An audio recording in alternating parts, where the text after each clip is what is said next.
বাংলাদেশ পেয়েছি আমরা 5 মাস ওভার হয়েছে, প্রায় 5.5 মাস হতে যাচ্ছে। সেখানে আহতরা রাস্তায় দাঁড়াবে তাদের চিকিৎসার জন্য কিংবা তাদের সহায়তার জন্য। আহতদের পরিবার, আহতরা, নিহতরা, এটা আমাদের কাছে কাম্য ছিল না। দুঃখজনক যে এরকম একটা রেসপন্সিবল সরকার, আমাদের সমর্থিত সরকার, কারণ আমাদের আন্দোলনের ফলেই তো এই সরকার গঠিত হয়েছে, এবং এই সরকারকে আমরা সহযোগিতা করছি। যতদিন তার দায়িত্বে আছে ততদিন করে যেতে হবে, দেশের স্বার্থে, আমাদের স্বার্থে। কারণ দেশকে ভালো রাখতে হলে এই সরকারকে সমর্থন করতে হবে। আমাদের নিজেদের ভালোর জন্য এই সরকারকে আরো কিছুদিন সরকারে রাখতে হবে। সেখানে আমাদের প্রত্যাশা যে সরকার ছোট ছোট কিছু জায়গায় তাৎক্ষণিক ভূমিকা নেবে, ত্বরিত অ্যাকশন নেবে, সেটি কিন্তু আমরা দেখতে পাচ্ছি না। আজকে এই 5.5 মাসে কেন আহতদের এখনো চিকিৎসার জন্য এর কাছে যেতে হবে, ওর কাছে যেতে হবে, নিহত কিংবা আহতদের সহযোগিতার জন্য দ্বারা দ্বারা ঘুরতে হবে।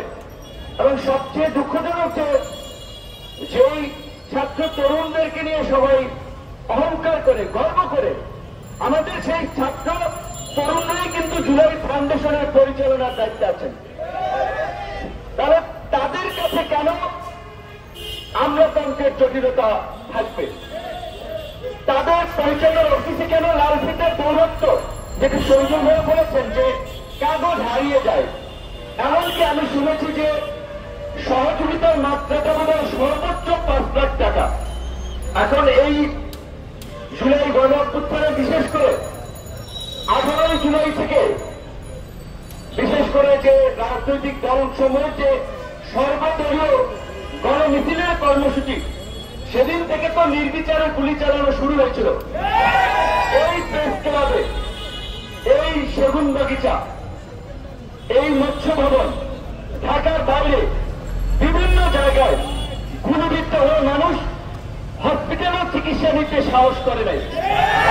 এমনকি অনেকে হসপিটালে চিকিৎসা নিতে গিয়ে চিকিৎসা নিয়ে ফেরার পথে গ্রেপ্তার হয়েছেন। অনেক জায়গায় ডাক্তাররা চিকিৎসা দেয় নাই, রাজাকার বলে গালি দিয়েছে, দেশ বলে গালি দিয়েছে, সরকার বিরোধী বলে তিরস্কার করেছে। এটা শুধুমাত্র মফস্বল কিংবা ঢাকার দু একটি ক্লিনিক নয়, মোটামুটি প্রায় সমস্ত হসপিটালগুলোতে এই যে আওয়ামীপন্থী চিকিৎসকদের সংগঠন সাচিক এবং এই আওয়ামীপন্থী চিকিৎসকরা ছাত্রদেরকে চিকিৎসাও দেয় নাই।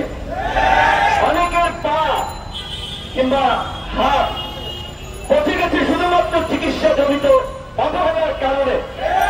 তারা যদি যথা সময়ে চিকিৎসা পেত তারা তো সুস্থ হতে পারত, কিন্তু এই চিকিৎসকরা গুরুত্ব দেয় নাই, কোনোভাবে বন্দিশ করে দিয়েছে। যেমন মরুক আপনার দেখেছেন।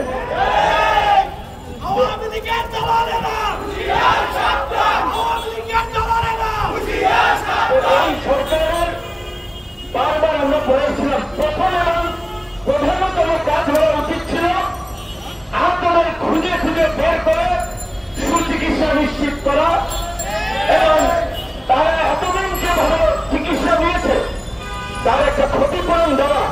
তারা যেভাবে চিকিৎসা নিয়েছে পারিবারিকভাবে নিজের প্রচেষ্টায় তাদের ক্ষতিপূরণ দেওয়া, এবং বিশেষ করে নিহতদের ক্ষতিপূরণ দেওয়া নিয়ে আমরা দেখতে পেলাম যে নিহতদের সংখ্যা নিয়ে এখন কিন্তু দ্বিমত বা মতামত করছে নানান